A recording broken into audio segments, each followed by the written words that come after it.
show today because a little different show on this Wednesday. As you read our names, you see something different about Sam's, and we'll talk about that Sam's last show here with A to Z Sports, and we'll let him tell us about his future, but a spicy topic indeed. As somebody in the chat said, Demario says today's topic looks like it'll be spicy. It'll be very spicy for multiple reasons. We've got Will Levis conversation. We've got Cam Ward, the Titans supporting cast. We've got Sam's hot takes about the 2025 season because this is the last time he'll have a chance to talk Titans, April 30th. And Sam's moving on to a new opportunity, and we'll talk about that here momentarily. But Easton is back from the dead after being down for the count over the last 3 days. The draft, he got to the draft ended, and then all of a sudden it just hit him in the face. And so now Easton's back, and we'll make sure to get all of his thoughts about the Titans draft on day 3 after a great draft weekend that we had. And so let's get this going officially. Sam, I'll let you do the honors. Last time, tell the people what they got to do. All right. Well, what you got to do here is you have to like the show. Point blank, period. It's a Wednesday. You got to show some love for the 3-man show and for my last show, and go ahead and hit that like button. You also got to share the show. So if you're watching on Facebook out there, hit that share button in the bottom right corner. Get that out on your Facebook feed. You can take the YouTube link. You can send it to a friend or a Titans fan or a group chat in your life and let them know. They can't miss this one. They got to be in the know with what's going on over here at A to Z Sports and in Titans world. So share that show, repost and retweet us on the Twitter X timeline as well. Get the word out there and share the show. Leave a like before we kick it off on a Wednesday morning.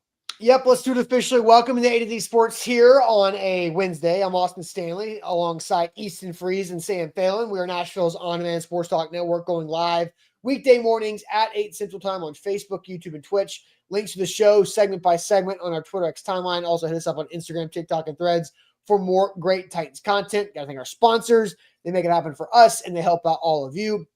Wilson County Hyundai, WilsonCountyHyundai.com. Make them a part of your new car buying process right there in Lebanon. The Bone and Joint Institute, boneandjointtn.org, the region's destination for comprehensive orthopedic and sports medicine care. Bart Durham Injury Law, a crash can change your life forever. Help is just a click away at bartdurham.com. And Barton Drury Insurance Group, customized solutions for all of your insurance needs. They're online at bartondrury.com. So, Sam, last show. And so we'll probably have to hit this throughout the show a couple times because the live audience is every 10 minutes. Okay, reset. No. The only good thing about this, besides Sam exciting new opportunity, is for all the people for the past 8 months who have been asking us where Jack is now have a new hobby. The next 8 months, they can ask us where Sam is. Where'd Sam go? All right, so Sam, where are you going? Kind of the first of your opportunities today to tell the people what's going on here with your next stop. Yeah, well, I wore this hat for a reason. The people, that know me very well, that have been listening to me blab on the show without any permission. I have forced everybody to be subject to my constant whining and talking about my beloved Chicago White Sox. And starting tomorrow, I will be moving on to cover my Chicago White Sox full time. So I am heading over to fansided.com, where I will be, a White Sox guy, big baseball guy, talking about the Chicago White Sox and Major League Baseball. So like I said, if you know me, you know that, the White Sox are the reason that I fell in love with sports, the reason that I fell in love with sports media, and something that is very near and dear to my heart. So that is next for old Sam, and that is the reason that today is my last day. Yes. So Sam is moving forward, and that great. It's been a great 3-year run. Ironically, it kind of started exactly after the draft in 2022. And I do feel like this is interesting because Coach Will says Titans start winning, Sam leaves. It all makes sense because as soon as you showed up, the Titans stopped winning. Yeah, you're welcome. You're welcome. I can say that, but yeah, I have not covered a winning team. The Titans had a nice little streak going of over 500 seasons. I hopped on. I haven't had one since. So hey, I am at your service, helping you guys out. Enjoy Titans football. 12-5 AFC Championship coming up. Exactly. Yeah, the first practice you ever covered, Sam, was the Traylon Burks heaved over, day. like hands on knees, like after the first drill was like my first day was the Ryan Tannehill. I'm not going to mentor Traylon Burks press conference. Was Malik my Willis. first day on. Yeah, sorry. Yeah, I'm not going to mentor Malik Willis press conference. And Austin looked at me and said, "They're not normally like this," but like it was a highly controversial day, and it's kind of been, a fun and chaotic and semi-unfortunately downhill ride for the last 3 years. C. Rich asks, "How are you going to make the White Sox worse? Is that possible?"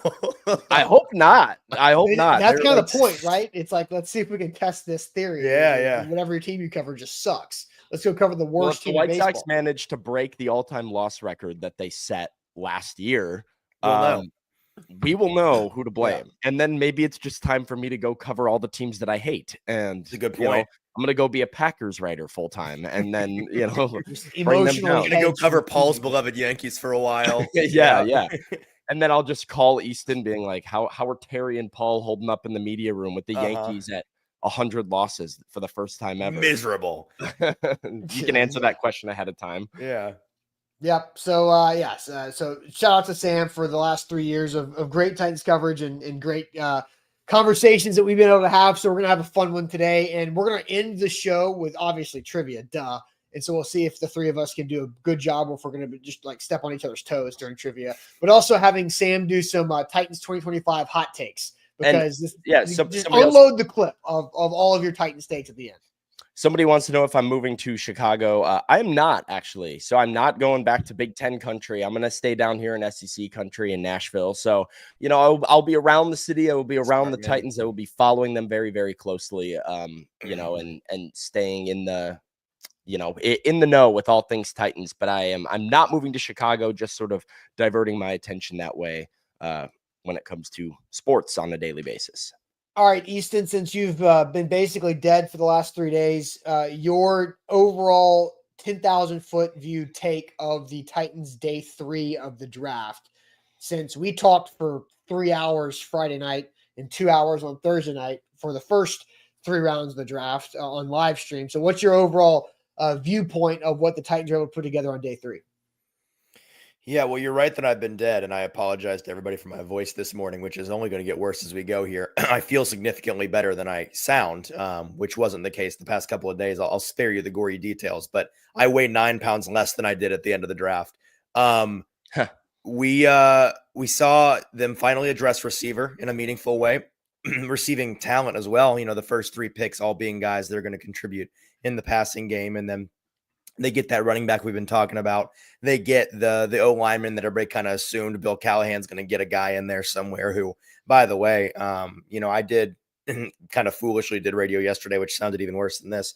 And I was asked about guys that I felt like could, in hindsight, 2 or 3 years from now, be the steals of this draft. And man, I would not put it past Jackson Slater to be that guy. I think that they see him, Stoney Keeley, who, if y'all don't follow him here in the Nashville area, you absolutely have to. For my money, he is the foremost authority on offensive line evaluation in this city that isn't actually employed by the professional football team. And he has been all over the Jackson Slater train since the Senior Bowl, thinks that he is a future NFL starter. And I think the Titans think that too, and that he may be the heir apparent at that right guard position for the foreseeable future. And so that would be such a steal in the 5th round. Yeah, 5th round. Yeah. Obviously, everybody knows that. I saw somebody at the beginning of the show say I give it 7 minutes before Easton starts talking about Alec Ayumaner. Absolutely stoked about that pick. Obviously, was devastated when he was not the pick at 103. Was elated when they got him at 136 or wherever they got him. Mm-hmm. Glad that they traded up to ensure that they actually got him. Unlike when they just barely missed out on Jalen Knoll in the 3rd round rather. So I think that the combination of him and DK Chimere are good ads. I think that they both speak to Austin, our show that we did talking about the Titans' core tenants going into the draft. Yeah. Them desperately looking for guys that are going to separate. Well, those are 2 bigger receivers that have track speed, and so obviously I think that by the beginning of the season, Alec Ayumaner is going to be a contributor. already to the offense. And I'm excited. I won't say that I was super high on DK. I did think he was a worthy day 3 talent. And I thought both of the Florida receivers, both him and Elijah Badger, were interesting prospects, because I don't know if you watched SEC football last year, wasn't the best situation in Florida for those guys. No. So, let's get them in a decent offense and see what happens. He's got the skills on paper to develop into somebody that is effective for them, and he's going to return. So, and then I think that maybe the most immediate contributor from day 3 will be Gunnar Helm, who, the report that I got immediately after that pick from inside the Titans building was that they were stoked about this guy. They think that he has 3 down tight end potential, and that he's going to be a contributor for them right away. I think that he's going to be a great safety blanket for Cam. So just to kind of add some things, I'm listening to draft podcasts from all different directions, and the one that I listen to fairly frequently is the Locked On National Scouting podcast with Joe Marino and Kyle Krabs, and they did their best offensive value picks for like the whole draft. Like, where did somebody get the best value from where the player was selected to where they had them on their big board? And Kyle Krabs had Ayu Manor and Gunnar Helm as 2 of his best values of the entire draft on offense. And the Titans got 2 of those guys, where he had, I think Ayu Manor was a top 40-ish type player, and Gunnar Helm was a top 90 player, I believe, in his view. And the Titans got them at, 136 and 120 respectively. So I do think the roller coaster they sent us on Friday, and whenever I said this yesterday with Ryan on the show, that whenever somebody's asked me, and believe it or not, like 5 of my neighbors have asked me, hey, we see the Titans draft the last couple days. And I've said, well, they took us on a wild ride to get to a good spot. And so I think if you view the draft as like a completed class on Saturday night compared to how you thought about it Friday night, you probably felt a lot differently. And so we're going to dive into a lot of this overall of where the Titans are going to go with this class. Easton and I will continue to have really good conversations and shows and rookie mini camps coming up next weekend. And so, but let's talk a little bit about that press conference that Sam was at on Tuesday and the Will Levis narrative that is continuing to be preached by the Titans front office. And I believe, Easton, that you have the clip from Tuesday's press conference. If you can cue that up on Mike Borgonzi talking about Will Levis after the drafting of Cam Ward, number 1 overall. Or maybe the interest in Will during the draft and just him still being on roster. What does that say about his value with the team?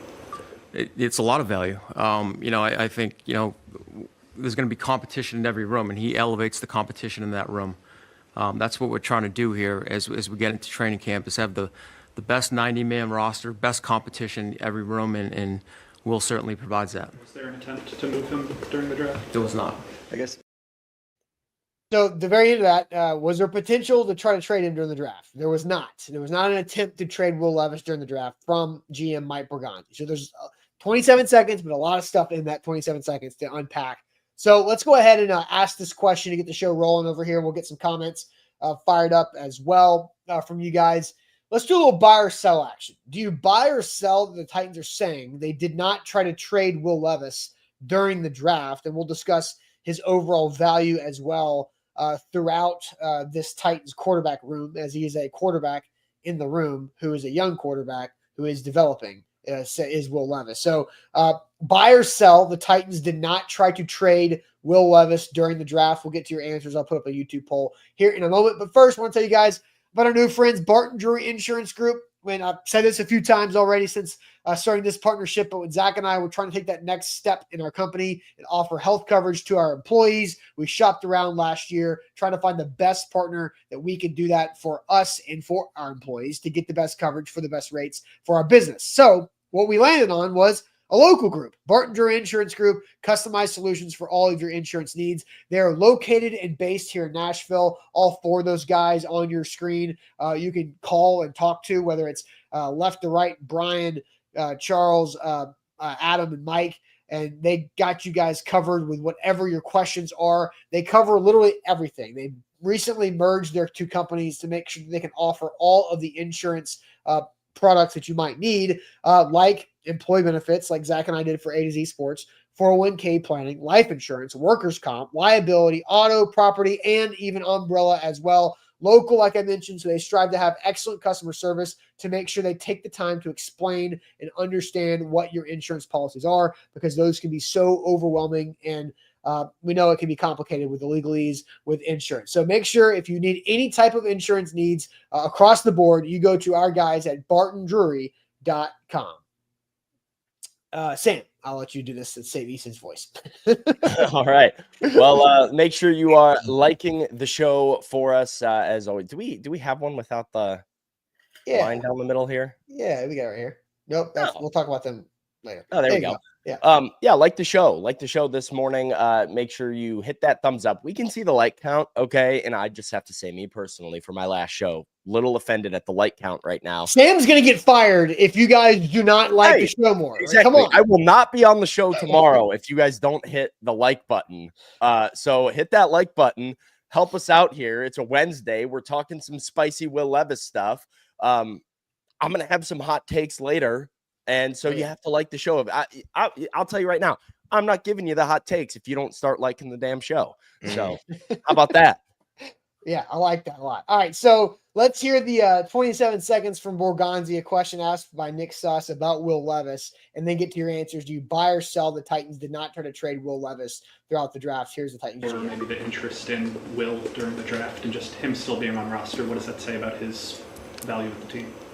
It's a lot of value. I think, there's going to be competition in every room, and he elevates the competition in that room. That's what we're trying to do here as we get into training camp, is have the best 90-man roster, best competition in every room, and Will certainly provides that. Was there an attempt to move him during the draft? There was not. I guess I do have to say real quick, sorry, while we're talking about liking the show, Ez says, quoting one of my maybe best lines of all time on an A to Z sports show, because you're amazing just the way you are, when Sam Baby Bruno Phelan closed out the show in style. Look, I will do it again, as says, if we get enough likes. I will sing you out if we get enough likes, but you have to hit that like button. So it's up to you. I'll listen to the people. We don't have to do that. If I sing you out of a show, you know it was a good show. That's true. Right? That is true. That's been so the case. The ball is in the court of the audience here. Yes. All right. So, Dalen says I'm unlike. All right. So, Sam, I'll have you go to the chat on this one. Buy or sell that the Titans did not try to trade Will Levis at all throughout the draft. Buy or sell that from Mike Borgonzi. Julius is buying it. Top Troop is selling it. Scott says buy. Eric says buy. Dean and Rooney both say sell.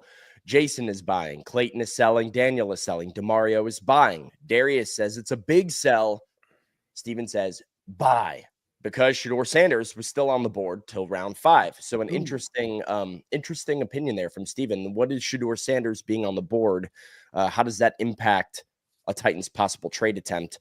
Titans Kyle says sell. They're trying to boost his trade value. Sell from Tall Texan. Sell from Paul and Ashley. Buy because nobody wants him, says Jeff. Buy from Brad, just because I don't know of teams that want to buy into Levis at this time.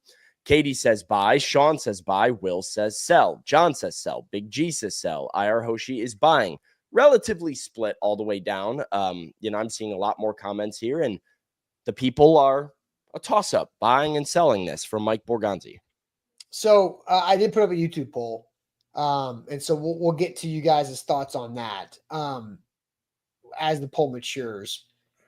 I think the Shedeur Sanders caveat to this is interesting for sure, because we talked about this in a couple of months or a couple of weeks leading up to the draft, is what's the best situation for the Titans to trade out of 35 and also to get another day 3 pick of packaging Will Levis in a 5th rounder or 6th rounder to move back up.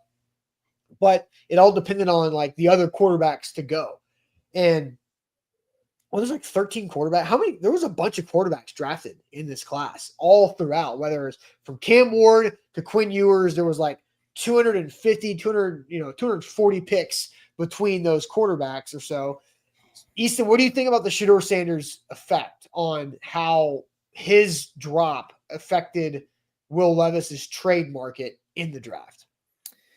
I don't I don't see them as connected at all, to be honest with you. I think the Shadur Sanders situation was its own thing and a result of the Sanders behavior throughout the draft process and the baggage that comes with that pick. I think is as simple as teams collectively did not see him as starting caliber talent, which obviously I disagreed with, but the teams all thought that he was not, that he is not. And when they evaluated him as a potential backup, the baggage that he comes with is super duper not worth the squeeze, which I do agree with. If you told me that he's no better than a backup his entire career, I would not want him anywhere near my team either. Yeah. So I understand the connection being made there. And if there wasn't more to it, and if it was just based on value analysis, I would agree.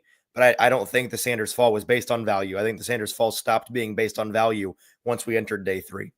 Yeah. Sam, you agree? Yeah, no, I totally agree with Easton there. My evaluation of Shador's does not match up with the NFL's evaluation of Shador. So you're closer to Mel Kiper Jr. on Shador than I am. Yeah, I am. I'm not quite Mel Kiper. I just want to put that out there. I will not. I'm not going to go to war for him. There's a big gap.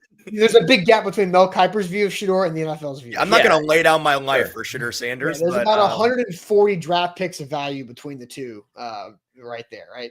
Yeah, no, I like Shador as a prospect. I actually think he's going to be a good starter. I think he's starting by the end of the year for Cleveland this year. And I'm kind of bummed he went to Cleveland because I was really excited to see what Shador could do in like a competent situation. And the Browns are so dysfunctional that it's like he might not have success. And I'm not sure how much of that is actually reflective of his ability to have success.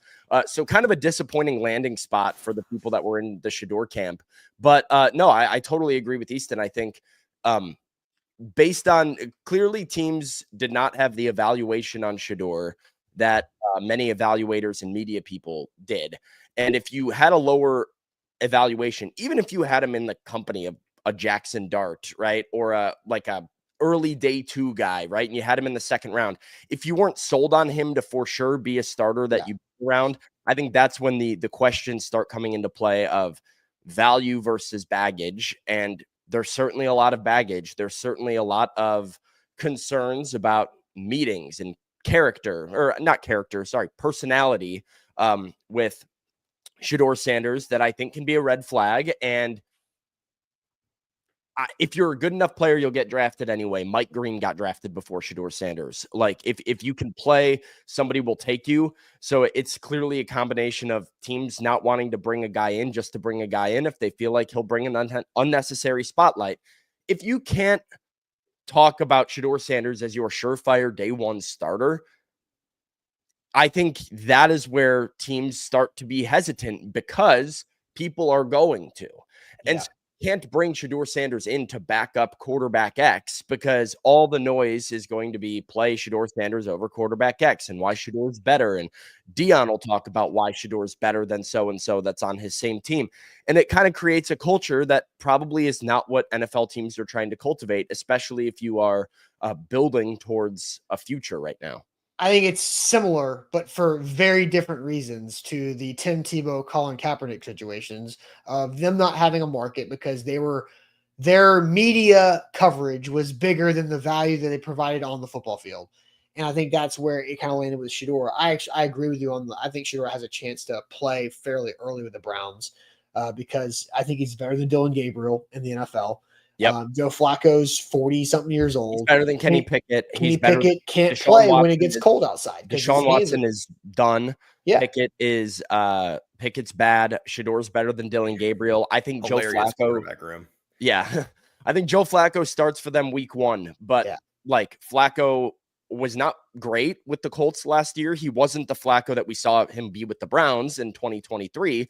So he wasn't great with the Colts last year. And then he's also like a huge injury concern guy just because of the age and his lack of mobility. So I would not be surprised if we saw Shador sooner rather than later. So there was a quarterback trade on day 3. And I think this is where I land with the buy or sell situation. So to update the YouTube poll, just 6 minutes old, buy or sell, the Titans saying they did not try to trade Will Levis during the draft. 48% buy, 52% sell. So it's slightly saying the Titans are lying. Not right, Easton. And it's a slight lean towards the Titans are lying about this. And you said before the draft that if the Titans do not trade Will Levis, it's not for the lack of trying. I did say that. They said that on Monday. Yeah, we tried. We didn't try. So we didn't trade. We didn't try. It's easier to say that. It's like when a coach does not take the job from the other school. Like, no, we never offered that coach. The school will never offer a coaching job to somebody that did not take it. That's just how that works in the public space, right? Can I weigh in here? Yeah. They lied. I'll say it. I don't have to go cover the team tomorrow. Mike Borgonzi's lying out his pores, and that's not the only thing he lied about during this press conference. Oh, he lied. He lied 4 to 5 different times during this press conference. But that's part of his job. To be fair, part of his job. Everything out. Yeah, I'm not blaming him for it. Hey, they do this all the time. But it took everything out of Chad Brinker not to lie and try to claim Traylon Burks was maybe getting a 5th-year option to pick up. And he thought about it for a second. He's like, well, he did it for 75% of the time, and then was like, you know what? Screw it. We're not picking up Traylon's What am I doing here? Option. Yeah. But so yes, I think this is totally a lie. I think the Titans absolutely tried to trade Will Levis. I think they did not have a taker given the circumstances in the draft. I think the value for Will Levis is low right now and lower than it's going to be during training camp. So I wrote this on A to Z Sports yesterday. He's on the Malik Willis trajectory. Let's be real about what it is. They're going to bring him to camp, and I'm going to tell you right now what's going to happen. Brian Callahan is going to stand up there at training camp and be like, oh, I got to tell you guys, Will, in these workouts, those offseason workouts will really impress me. He's looking stronger. He's got the right headspace. He's here to compete. Just really, really respect and appreciate this dude's attitude. And then we're going to hear all about how Mike Vrabel might come back and name Will Levis the offseason winner, like give him an offseason award for give him a parking spot right next to the door. Most improvement. They are going to gas him up. They're going to play him in the preseason. They're going to hope he plays well in the preseason and doesn't commit any dumb turnovers. They're going to throw a couple starters in there to make it look good. They're going to not name Cam the starter pretty much all the way up until right before week 1, because they're going to want to keep we value Will Levis. You never know. Will Levis could start week 1, and then they're going to try to trade him once 53-man rosters are being set and teams are looking for their backup quarterback. It maximize his value. Get your PR staff on the Will Levis train, and that is what is going to happen during training camp. It's exactly what they did with Malik last year. It's going to be the Gardner Minshew, Trevor Lawrence thing. We saw them do that with the first overall pick too. Yeah. Well, so Sam Howell did get traded from Seattle to Minnesota on day 3 of the draft, and he got traded for 30 spots in the draft. So the Vikings traded the 142nd pick to the Seahawks for Sam Howell and the 172nd pick. So 30 spots is what Sam Howell is worth. I think the Titans tried to trade Will Levis, and they were like, no, let's just not gain pole positioning in the round. Yes, I have had more people than I can count ask me, well, if Howell got traded, why didn't Levis get traded? Because the Titans weren't trading Will Levis for 30 picks on day 3. What are we talking about? Yeah. Because that's a dumb thing to accept. Another thing that I can't believe you're not going to give him away for nothing, and that's giving him away for nothing. I can't believe Howell went for that. I kind of can, because Howell is worth nothing at this point. He's already gotten the one trade that he's worth something out of. Sure. Washington already did that thing, and we saw him come in last year for Geno Smith, and it was a unmitigated disaster. I watched every snap of him in Seattle. It was bad. So, Sam Howell was terrible in joint practices with the Titans in August. Yeah, also and true. To be fair, you're right. You are right on this, because the other thing is he's QB4 in that room. They drafted Jalen Milroe. They have Drew Lock. They signed Sam Darnold. You're not pretending like Sam Howell has any value to you when you draft Jalen Milroe. And correct. So, there is still, you can still make a case that Will Levis is QB2 on the Titans. And I think that that's a fair argument. He is the most passing yards in a career of all 4 quarterbacks. He's easily QB2 by a lot, yeah. But so he's QB2, and I think they signed Brandon Allen to be QB2, but I think that right now Will Levis, just off of experience, is QB2, so his value and price is automatically boosted. Yep. All right. So all three of us are sell, right? We are not buying at all. The Titans didn't try to trade Will Levis. So they're going to continue to push that narrative. I think it's going to play out like Sam said, and we'll get Sam's rapid fire Titans takes. I mean, the real fun question will be if they can't find a partner who is interested in Levis at the end of camp, do they cut him or keep him as their backup? Yeah, that's going to be a really interesting thing, and maybe we'll get your prediction later in the show because it is Sam's last show. If you missed it at the top, I'll have Sam update his future here in a moment. But we do want to get to another. I think this is probably the better topic of today, besides the Will Levis conversation. But this I think is unique and fun. So we'll talk about the supporting cast surrounding Cam Ward, and actually, is it good? Is it bad? Like, what is the supporting cast? We'll get to that here in a second. But Easton, if you could tell us all about our friends at Bart Durham Injury Law. Sure. Bart Durham Injury Law, where they believe that a crash can change your life forever, but help is only one click away. If I can only one click away, find the non-line one. Bart Durham Injury Law, your big truck wreck is their fight for justice. Check them out. You can call them anytime, 24/7 to get your legal questions answered. 615-242-9000. They believe that you deserve to be paid, and their team of attorneys are available to meet with you whenever and wherever is most convenient, including virtually over the phone.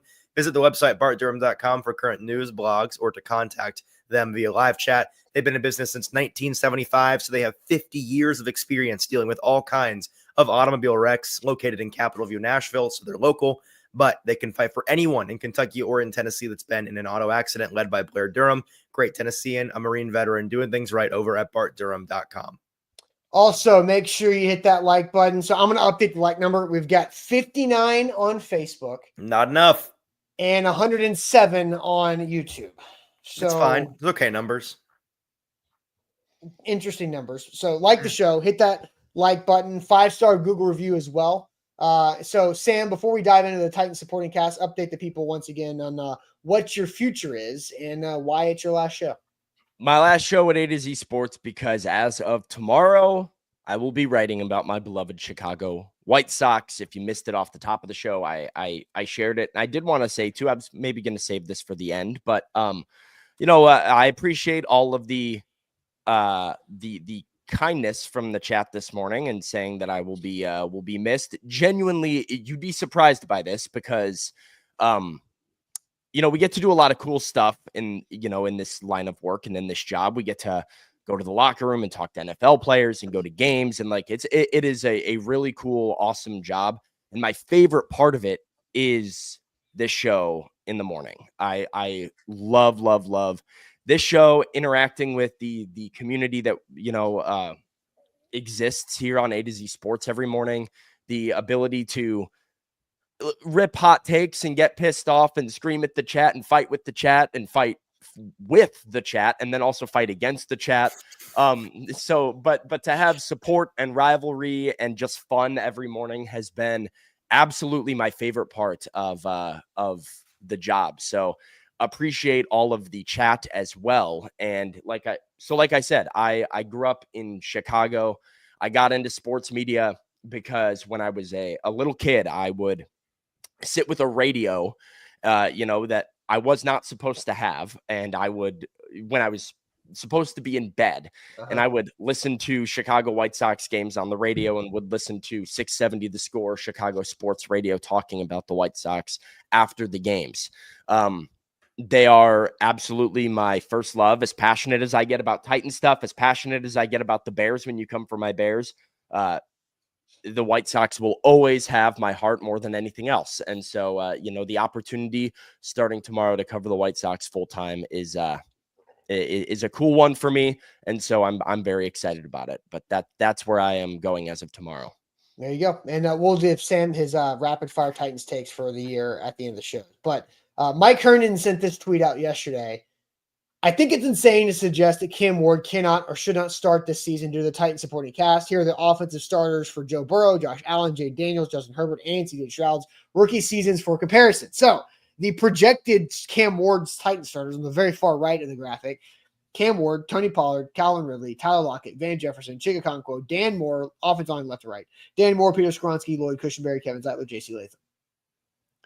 There's also like the other guys, like the backups, like Tajay Spears, who has some value. Some of the extra tight ends, like the rookie class that was just signed and drafted here. But when you look at the others, like who is the worst of these 6 guys? If you want to kind of throw that out there, what you think? Well, I will say, like, I didn't like this from Herndon that he picked inconsistent rosters here.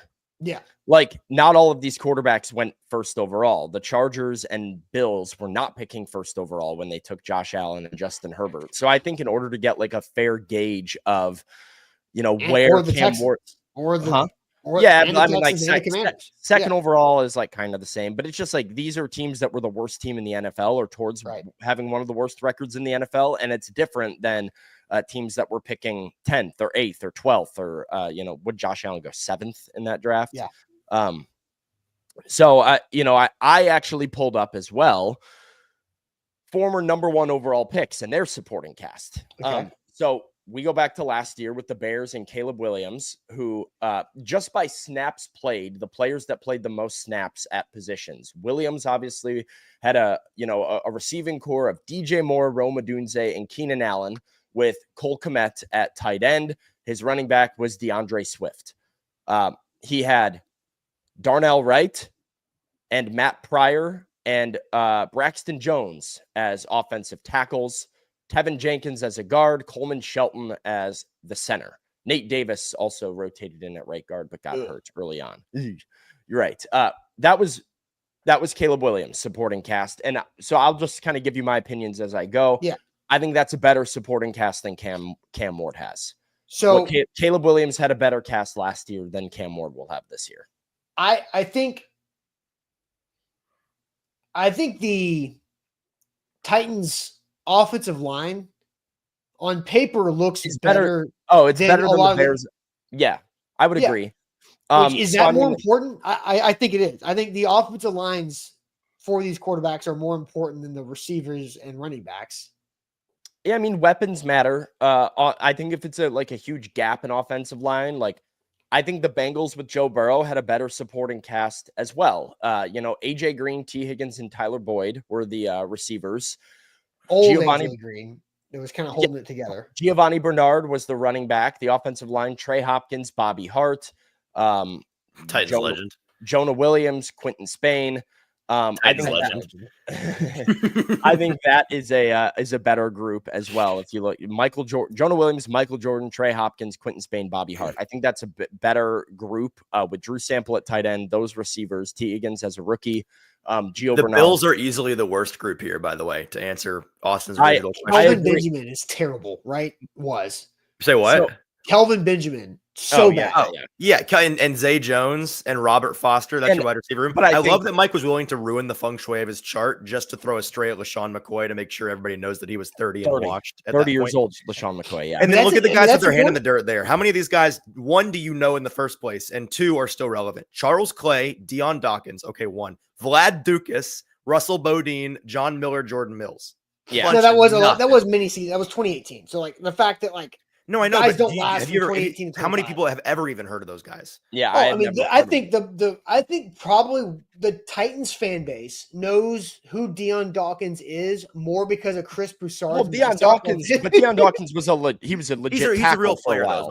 He's a real player. The other 4 guys I've never heard. Vlad Dukas wasn't doing it. Is my point. Yeah, I mean, and I looked at I think Chicago and Cincinnati both had better supporting casts, but I do think Ward probably is a better supporting cast than Bryce Young had in Carolina or Trevor Lawrence had in Jacksonville. Trevor Lawrence had Jawan Taylor, Andrew Norwell, Cam Robinson, Ben Barch, and Brandon Linder as the offensive line. His wide receivers were Marvin Jones, Laviska Shenault, and Laquan Treadwell, with James Robinson as his running back. I would give a slight edge to the Titans there. And then Carolina with Bryce Young had Ikem Ekwonu, Taylor Motton, Bradley Bozeman, and then the guards were Calvin Throckmorton, Titans legend, and Cade Mays. The wide receivers, Adam Thielen, Jonathan Mingo, DJ Chark, with Chuba Hubbard as the running back. Pretty bad. There's a lot of Vols Titans legends on the O-lines of these teams. Shout out to Calvin Throckmorton. That's right. Important to point out, by the way, the Bills being easily the worst supporting cast on that list. Josh Allen also easily had the worst of the rookie years on that list. Not close. So yeah. Okay, so well, on that list, sure. on that, I'm like Easton. Do you remember Bryce Young's rookie no, year? not including Bryce. Not including Bryce. Although, right, I mean, I don't know. It was so bad. I put up a new poll. Not that bad. How would you label? Bryce was really bad. I thought about it for a second. Not that bad. How would you label Cam Ward's Titan supporting cast? Good, average, below average, or bad? I think that's interesting. And I do have a YouTube poll, but good, average, below average, or bad? I can go ahead and answer if you want me to start hit it. it. I would say it is average for a number 1 overall pick, and for anybody else, it's below average. But for where you're picking number 1, like, you're not supposed to come in with an awesome supporting cast right away. Like, this is the story. You know, people definitely overhyped what Caleb Williams was walking into last year because they forgot about the coach, which is also relevant when we talk about supporting cast. The coach matters a lot. But that group that Caleb Williams had, people said was the best situation a number 1 overall pick was ever walking into, just on like roster on paper. We forgot that coaching matters, of course. And the offensive line matters. Yeah, right. Yeah. The offensive line wasn't as good as people thought, and the coach was a doofus. So that obviously affected things. You're not expected to have the best group. So I think for what a first overall pick is expected to walk into, it's average, and it has potential, as Curtis says in the chat. But for a regular quarterback that is not a rookie, this is a below average supporting crew. Easton? I mean, I'm more optimistic on it than Sam is. I think that it is an average group that has the potential to prove out to be good in a hurry. And really the reason why is because I think that this offensive line has the potential to be easily the best offensive line of any of these different groups that we've talked about so far. And I think it can't be overstated how important a truly competent to even slightly above average offensive line in the NFL is for a rookie quarterback, and how much that can change things for them.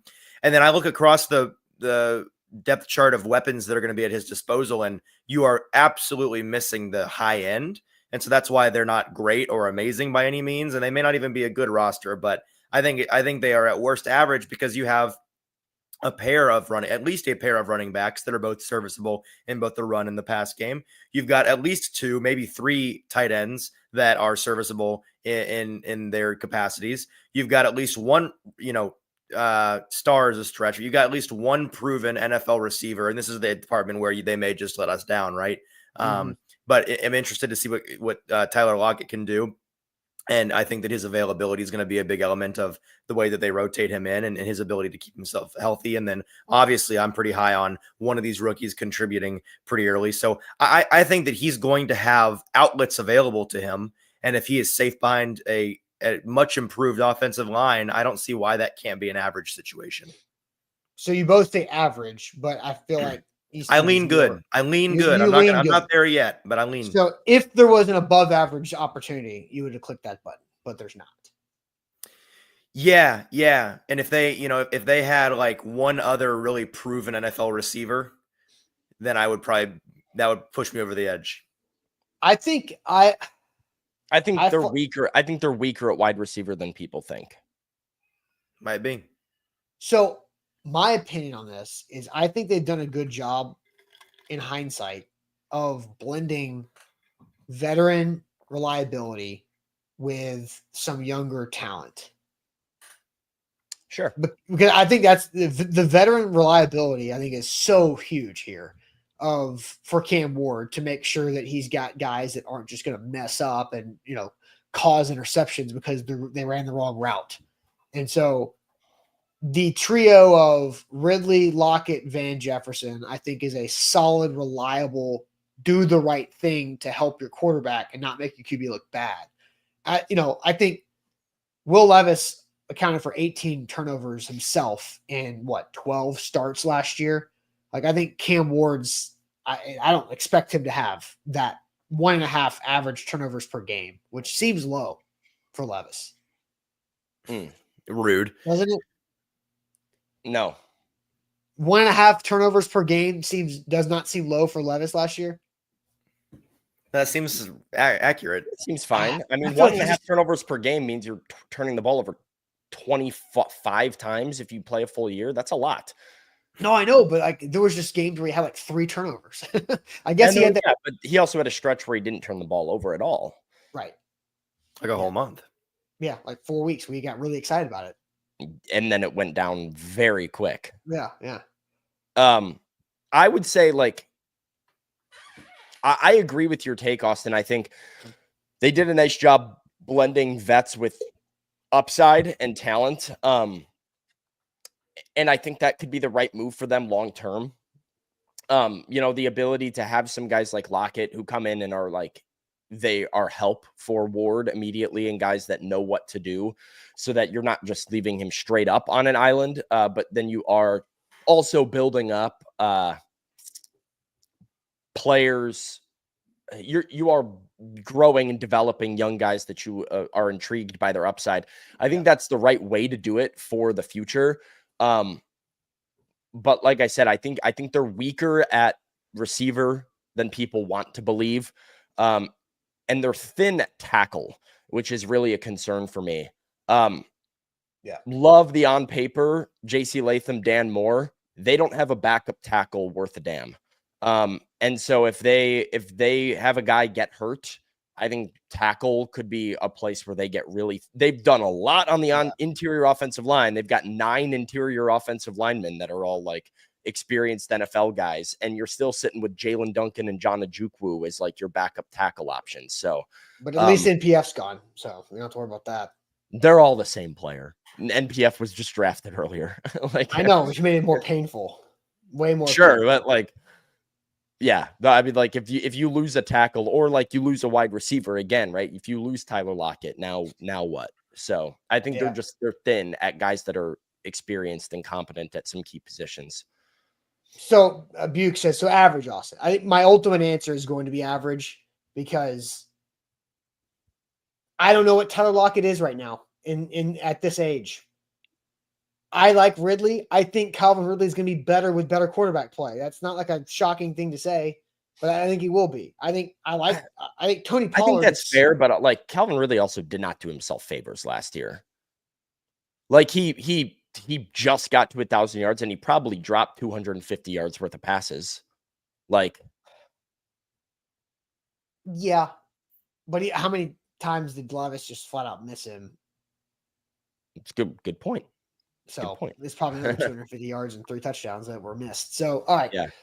So the YouTube poll says average is at 52%. So this one's a pretty heavy favorite, average supporting cast, which I think is good enough. That's good enough for Cam Ward to be successful, because I think the idea is that Cam Ward can elevate the supporting cast with how he galvanizes a group, where Will Levis had to rely on guys to bring him up because he wasn't unable to be consistent. All right, let's go ahead, Sam. Are you ready for your rapid fire? I'm pumped. Yeah, I'm very ready. All right, we will get rapid fire Titans takes because this is Sam's last show. And so we've got 5, and we'll see if those grow and if we adapt some things on the fly here. So rapid fire takes for Sam's last show. But do want to thank our great friends at the Bone and Joint Institute. Injuries happen in life, just like in football, and you need the people you can learn and lean on, and that is the Bone and Joint Institute in Franklin, Tennessee, off I-65 and Highway 96. Boneandjointtn.org is the website, so book an appointment. It's super easy to do that. If let's just say you have a hip injury, and you go to the boneandjointtn.org, you hit the make appointment button, you type in hip, and it sorts the doctors that are specialists in that. And then it has all their calendars, and you pick the schedule that fits you the best. And so you can do that. It's so easy. They're very efficient. Like waiting in doctor's offices suck. We all do know that, but you don't have to wait that long because the Bone and Joint Institute has a great, well-oiled machine type of process and operation to get you in and out and on with your day while trying to get better with that injury. So book an appointment when you need. Boneandjointtn.org. Leave a 5-star Google review. You can do that. The Lou Man special, my last Lou Man special. I think I might miss Lou Man most of all. I might miss him most of all. No, probably not. Did you get fired, Island Boy? I did not get fired, Island Boy. There's still time. Yeah, right. If we don't hit the like number, maybe, but we're getting close to You can't quit. I fire you.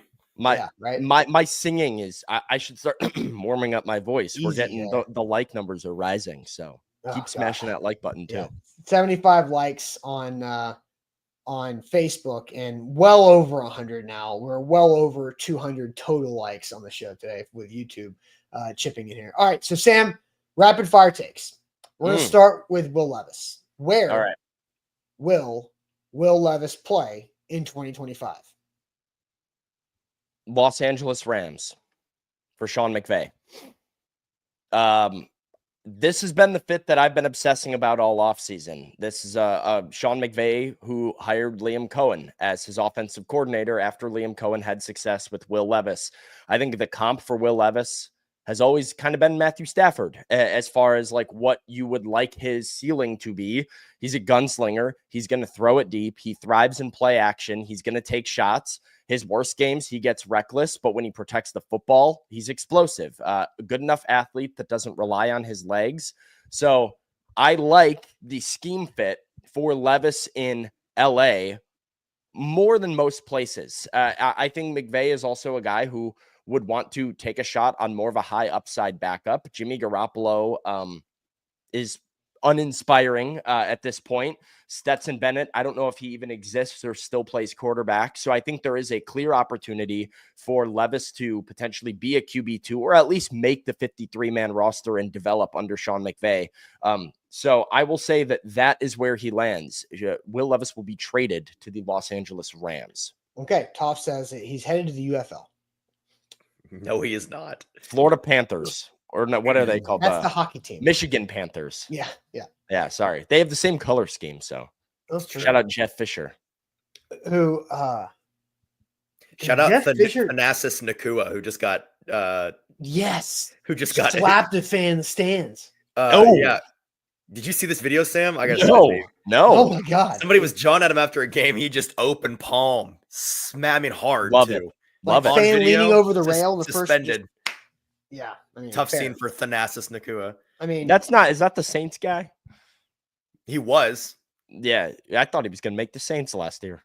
I think he did for a while. And then good for Thanasis. Well, bad for Thanasis. What is with athletes being brothers of superstars that are named Thanasis? No, he's not. His name's not actually Thanasis. I'm joking. I was like, oh, that's hilarious. Good. Everybody that is the bad younger brother to a player to me is Thanasis. That's a good bet because you had me fooled. So I actually don't know what his real name is. It's that way was less interesting over my than head. Thanasis. I had no idea what the hell that is. So I was going to say, what are the odds of there being Giannis's two little brothers? brother? Oh, yeah, okay. I was going to say, like, Bucks and he's bad. Yeah, I was about to pull one of those. It's weird that it happened twice, which is that, like twice is not a lot, but it's weird. If I had a nickel for every time it happened, I'd have two nickels, which isn't a lot of nickels, but it's weird that it happened twice. Right. Samson Nakua. Yes. It does not have the strength in his hair. Okay, Sam, next question. It is January 12th, 2026. Summarize how Cam Ward's rookie season went. I'll give you a stat line. Okay. For Cam Ward. Cam Ward in his rookie season will throw for 3,232 yards. 32. 19 touchdowns and 14 interceptions. He will show some upside and have some positive games. Will ultimately get a little bit too reckless with the football, and accuracy will be a slight concern. But as will his receiving core not being able to create much separation and help him out. So there will be Titans fans will be optimistic about Cam Ward moving forward, but he will not blow people away and solidify himself as a surefire guy like a Jaden Daniels did in his rookie season. Okay. Yeah, Bork says, damn, Sam, leave us on a high note. Which, I mean, by the way, all of those figures are right around where the betting odds are for Cam Ward's rookie season. Okay, so 32 passing yards, 19 which is touchdowns, over, which would hit the over on what Vegas currently has for passing yards for Cam Ward. 19 what? touchdowns is right at the over-under line of 19.5. And then they have 12.5 interceptions. I think he'll go a little bit over that. So Okay. better or worse rookie season than your boy Caleb? Worse. But you Wor- like, but you think So my take, my actually comp is that I think it'll look a lot like Drake May. Drake May last year, 22, 76 in 13 games, 15 touchdowns, 10 picks. Patriots fans are still optimistic about Drake May, but it's not Player. set in stone, like especially statistically with what he did as a rookie. So I think it'll look a little bit like Drake May this year for Cam Ward. okay. Fine by me. How many games the Titans win? 5. Which is right under the 5.5. I went back and forth between 5 and 6. It's a tough schedule when I look at the schedule, which is really, which hasn't been talked about, right? Like it's so far out and we don't have the actual schedule yet. 15 days. Well, it's actually not so far out. We're about to do that. Well, no, I'm saying like the games are so far out Yeah, that like yeah, we're yeah. not at the point of projecting and we don't have a firm schedule yet. But home opponents, Chiefs, Chargers, Rams, Seahawks. You've got your division opponents and then the Patriots and the Saints. I think the Patriots are going to be a better team than expected. You probably beat the Saints because they are bad at football. But the Patriots are better than expected, and that's a lot of tough games there. Seahawks, Rams, Chargers, Chiefs, 4 really good teams. Probably 4 playoff teams this year. What I just saw, what I just heard is that there's a Will Levis revenge opportunity at Nissan Stadium. Yeah, I hope Matthew Stafford's on the field for that game. Otherwise, we might have Malik Willis 2.0. That would be so wild. Disaster. Yeah, Road games, Denver, good team. Vegas, We'll see. fine team. Arizona, probably a win there. San Francisco, good team. Cleveland, we'll see. Division opponents. If you split the division, it's right around 5-6 games. So I think, that's where I have them going. Okay. I'll have them 2-4 in the division. And I think they pick up wins against the Cardinals, Browns, and Saints. And I think Mike Vrabel beats them at Nissan Stadium. All right. So 3 years of covering the team. You've seen high profile members of the organization get fired all 3 years. Yeah. Does that 5-12 season and those stat lines that you threw out there for Cam Ward, does anybody get fired? Yes. And not who you think. Can we guess? Can we guess? You can Let me definitely guess. Not so. We would think Brian Callahan gets fired at 5-12, but that's not what you're saying. That is not what I'm saying. Brian Callahan will be retained. Are you firing Nick Holtz? No. Okay. No. Okay. So they can't fire Borgonzi. Firing Chad Brinker would just be That wouldn't make probably any the sense. biggest train wreck of the decisions. Actually, no. Who's going to get fired? Titans are going to go 5-12 and they're going to fire Jannard Wilson. Oh gosh. Oh, brother. I think this defense is going to be worse than people expect it to be. I don't think they've upgraded at some very key areas. Their inside linebacker room is a wreck. They still don't have pass rush. Their edge room is still a wreck. No. They fired Jimmy. Block him. No. Block him. Hey, Daniel, you're this close to getting banned. You mentioned Jim Wyatt's That's name funny, in that dude. context ever again. You get to the That's very abyss funny. with you. I think inside linebacker is still an issue. I think edge is still an issue. I think safety is fine. But I think corner might be an issue. We don't know what's going on with L'Jarius Sneed. They cut Cheeto Awuzie. I think corner could be a problem. I think that this Titans defense is going to be a little bit worse than people think it will be instantly. I don't really know if they upgraded their defense much this offseason. And so I think if you go 5-12, it's going to be one of those seasons where it's like you have to fire somebody. But I think, I do believe, at least at face value right now, that Mike Borgonzi and the Titans are going to want to remain patient with Brian Callahan and the Cam Ward process of it all. The idea that you can't fire the head coach and the play caller 1 year into your rookie quarterback's tenure, because how is that productive? And so I think if somebody's going to go, it'll be Denard. Okay. Interesting take. So, who is the best newcomer not named Cam Ward? I hated this question. I couldn't think of one. You hated the question? I thought you said you liked the question. No, I did. And then I looked at the list and I was kind of like, I don't know. Cody Barton. Okay.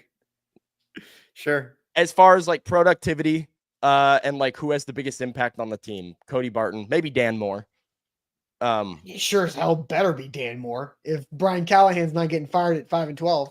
Yeah, but like I think Dan Moore is like an average tackle, and he'll be an average tackle. You're missing a good shot here. The right guard. I thought about Zeitler, but I think Zeitler's expendable on a 1-year deal, and with the promise of Slater, and I think he's less essential than Dan Moore or Cody Barton are. Like he doesn't play a premium position. So, I mean, not that inside backer is a premium position, but when you literally have nobody else in the room, I feel like Cody Barton being competent is more important than Kevin Zeitler being competent. I do think Zeitler will have a great year, though. Like I think he's a good player. Yeah, it is a tough. If you ask me who's the best, like straight up, just like best player they added, I think it's Kevin Zeitler. Who has the biggest impact though? Like it's hard for me to pick a guard. Okay. Most productive rookie, not named Cam. Gunnar Helm. Yeah. Easy. Okay. Favorite pick of the draft, Khalil Mullings, by the way. The last one. Yeah. For the value, love it. I mean, exactly what they talked about. Exactly what they talked about adding. Just a stocky 4-minute, tough between the tackle, short yardage back, no tread on the tires, and upside, right? Like, and if you're picking in the 6th round to get a back that can contribute as a power back for you with upside to maybe be more if you develop him, I think that's a really, really solid pick. I like Khalil Mullings a lot. I think he'll be featured in this offense for sure. Easton, do you have any other rapid fire questions you want to ask? I love it. Like, let's go more. I love whatever you got. Just a nerdy correction. No wear on the tires. We say tread, not wear. Well, if you have no tread, then your tires are worn out. You're right. Extra tread on the tires. Yeah, fair. I'll accept that. I'll accept that because like that's the type of thing that would annoy me. Like when people say I could care less. Right. Yeah, that's bad. It drives me nuts. We all know what you mean, but you're technically saying the opposite. Yeah. Okay, I'll take that. That's Let's go. All right, keep them coming. I need more. Okay. I need more. All right. Chat, any rapid fire questions for Sam? Who's going to go? Linebacker 2, Otis Gray or Williams. Start of the year, Cedric Gray. James Williams by the end of the year. Bryce Oliver stat line.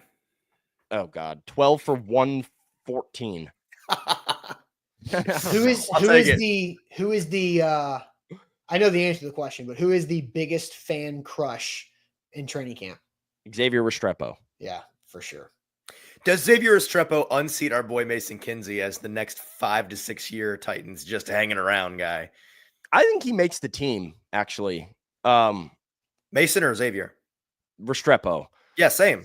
So is Mason cooked? So I don't know if he is Kinsey, though, because Kinsey's been hanging around on the P squad and then just like, and it's like, you can't kill this guy. I think Restrepo will be more of an immediate impact guy than Kinsey. So I don't know if I put them in the same bucket. Does Traylon Burks ever wear a game jersey again for the Tennessee Titans besides picture day? No. Okay. Biggest disappointment? The defense. Player. This year or career? This year. Femi Oladejo. Okay. Who is the most likely person Jeffrey Simmons cusses out at training camp practice? Ooh, I love this one.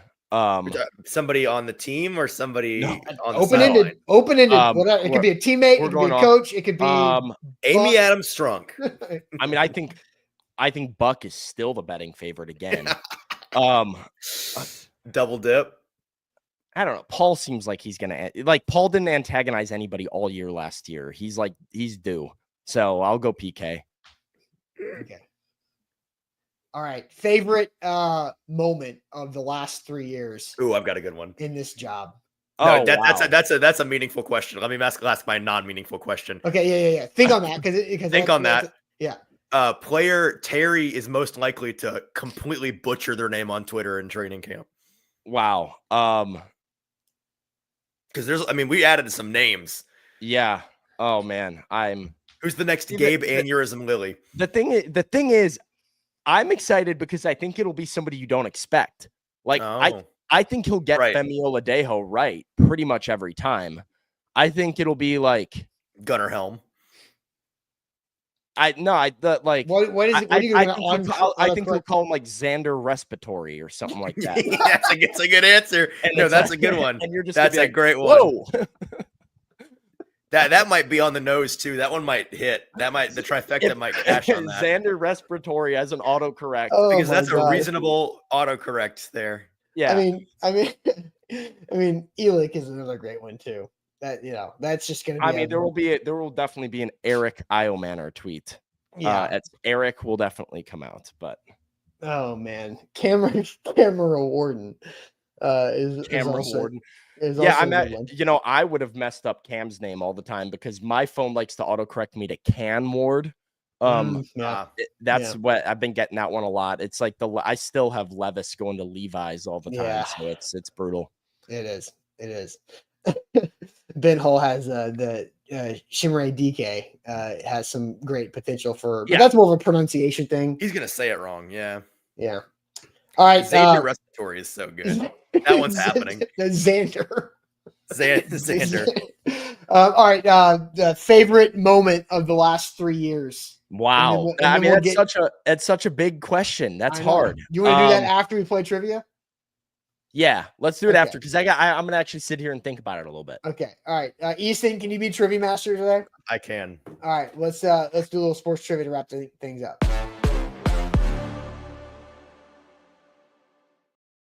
Shout out Wilson County Hyundai. Make them a part of your new car buying process, even in Lebanon, online at wilsoncountyhyundai.com. It is trivia time.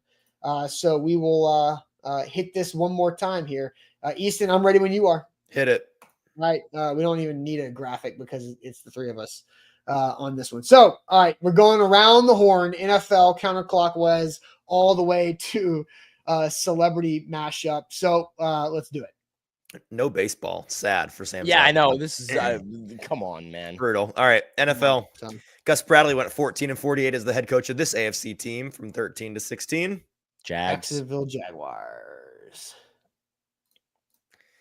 The vice president became U.S. president in 1923 after Warren G. Harding passed away while in office. Oh, I should know this. Calvin Coolidge. Yeah.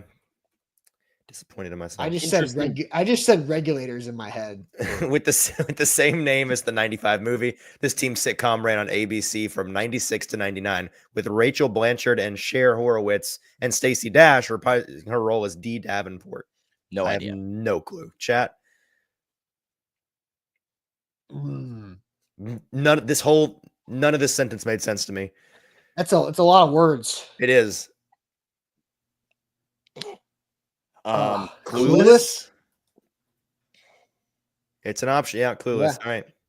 Okay. Movies. The daughter of a famous filmmaker, this actress has starred in films like The Village, The Help, 50-50, Spider-Man 3, and Jurassic World. Bryce Dallas Howard. Yeah, Bryce. Okay. Ron Howard's daughter. With Rihanna providing vocals, Fast Cars, Shooting Stars, and If You Want It, You Can Get It for the rest of your life, or lyrics from this. All of the lights. Okay, there's your singing. Nope. The sandwich chain packages and sells its own brand of potato chips, including an alternate version known as Thinny Chips. That sounds British. Thinny Chips? What is that? No, that's not British. Chips and fries in Britain. Good point. But Thinny? What is Thinny? I have no idea. Sandwich chain. Jimmy John's. Oh, Jimmy John's sounds right. All right. We going with Jimmy John's? Sure. Yes. Cool. Oh, currently an active playoff series. This Western Conference team's last playoff series win was in 2015, first round when they defeated the Blues. I think this is Minnesota. I know they haven't been perennial playoff contenders, so that would make sense. And I know they're currently in the playoffs. Series. They are in one. They're in one. Just like, are you paying attention to the Stanley Cup playoffs? Question. Right.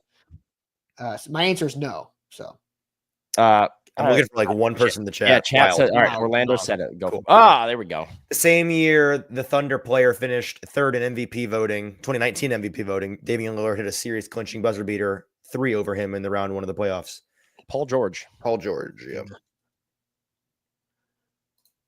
And Ooh. Oh boy. Oh, it's the outside is the dude from Scrubs. And Zach the inside Braff. is the guy from Batman. Aaron Eckhart. Yeah. how do you spell Eckhart? Dude, it's a dude. AA. Oh, Aaron. good point. Come on, man. Yeah, that's tough. Who's the other guy? ERIN for a male. Who's the other one? Zach Braff. Zach Braff. By the way, funny moment is when somebody told Zach that he looked like Zach Braff, and Zach hates Scrubs and hates Zach Braff. Okay. So was absolutely hilarious. Hey, that's a good run right there. 3-1. Strong one to end I on. did Not anything. bad. Yeah, I think you guys are going to be in trouble in the future without me for celeb mashup. It's going to be Probably tough. so. Probably so. So, all right. Like the show, Sam's last show. Favorite moment of the last 3 years. And yes, that is why Zach cut his hair short, because somebody said he looked like Zach Braff, and he just can't stand that. Yeah. It's very hard. Like I'm gonna cheat because like it's really hard for me to pinpoint. Yeah, it's an impossible question. So like I think when I like reflect on it, it is simply, like I said earlier, it is simply doing this show. Like the instant, I don't know why, like the John Robinson fired show sticks out to me as like just like a, you know, a funny like day that we were just like firing and doing all kinds of stuff. I was on my way to lunch to meet. Yeah, we were gonna go get lunch, and then we had to like turn around and go home. Yeah. So I mean, just like doing the show every day, the ability to like, it happened the other day, Austin, when you and I were on. What day were we on? Friday. Thursday morning. Thursday morning, right? Whatever it was. It was just like I ended with a little bit of singing and joking and laughing and stuff. And it was just like a feeling of like, no, that was fun. That was a really fun way to start my morning. So I would just say that has definitely been the highlight of just kind of like it's a unique show setup that I think we have here, where we are not just talking Titans and giving opinions and analysis and what I think is often talking very intelligent football and having good conversation and trying to educate people about the state of the team. But it's also very fun because I feel like I've just been able to be myself and been able to just kind of let it rip a little bit. So those are the memories that I think will definitely stand out for me. For sure. Well, any other last thoughts before we head on out of here? I got something to say to the chat. Okay. Chat. Oh, no. I just want you to know that you're amazing just the way you are. Wow. Ooh, your hair. He's going to keep I going didn't know until you you were end the gonna keep going. show. I thought it was just gonna be He that. won't stop until you end the show. Oh, man. King VC, Sam's leaving. Like the show. And Andre says, it took me a year to appreciate Sam. I thought he was smug until Easton showed up. How dare you? Been good watching you grow. Good luck, sir. Easton, take the mantle. Absolutely. So we have to hire somebody. I agree. Easton is extra smug. How smug. dare you? Okay. So we have to continue to climb the smug ladder with our next move. We got to find somebody who's a real piece of work. Yeah. Man, that's okay. I think I can figure that out. There's plenty of that in the hiring pool. In this Don't industry. stop liking the show. Don't stop believing. Don't stop rooting for the Titans. Don't stop having biased takes. That's what being a sports fan is all about, is riding and dying with your guys and being emotional after every win. And no matter what Easton says, give him hell for it. Doesn't matter. Doesn't matter what he says. All right, guys, that is it. Ethan and I will be back tomorrow. We'll talk more Titans as we get closer and closer to rookie minicamp, but make sure you hit that like button, like the show before Sam goes, and he'll be covering the White Sox as of tomorrow, and we'll be keeping talking the Titans content later on. So like the show. Appreciate you guys as always. Amazing, just the way you are. Oh, God. God.